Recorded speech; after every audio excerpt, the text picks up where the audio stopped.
Hey everyone, it's Lauren here from SMC North, and it is day 4 of our prayer and fasting.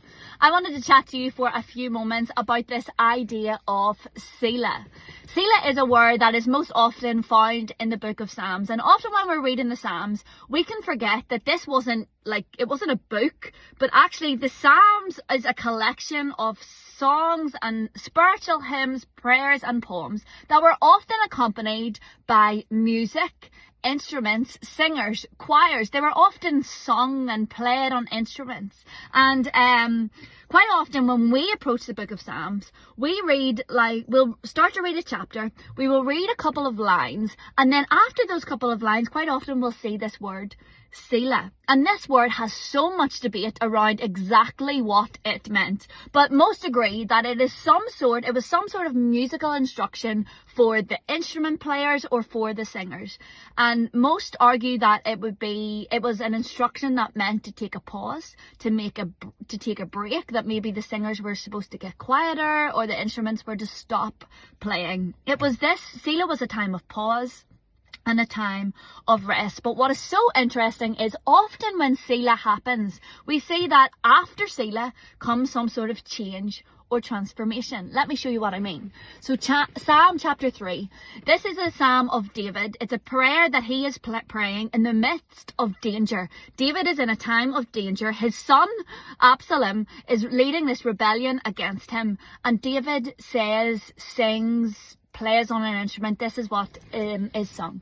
Lord, how many are my foes? How many rise up against me? Many are saying of me, God will not deliver me. Selah. He takes this moment of pause and of break. But what is so interesting, that after this pause, after this moment of sitting in rest with God in the middle of danger, here is how his psalm is transformed.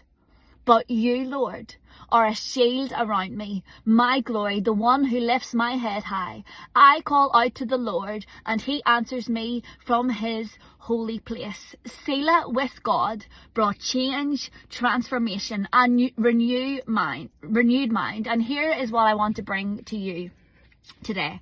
Often at the beginning of January, it's a time to make plans for 2026. We have to-do lists, we've got bucket lists, we set some goals, we cast some vision for our year.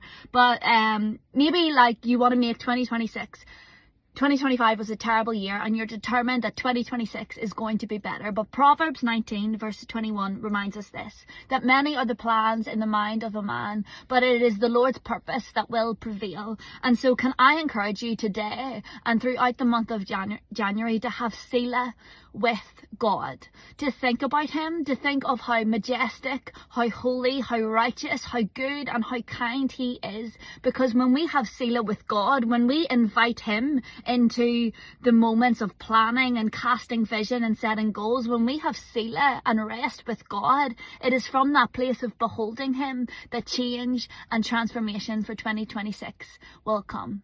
Selah. Amen.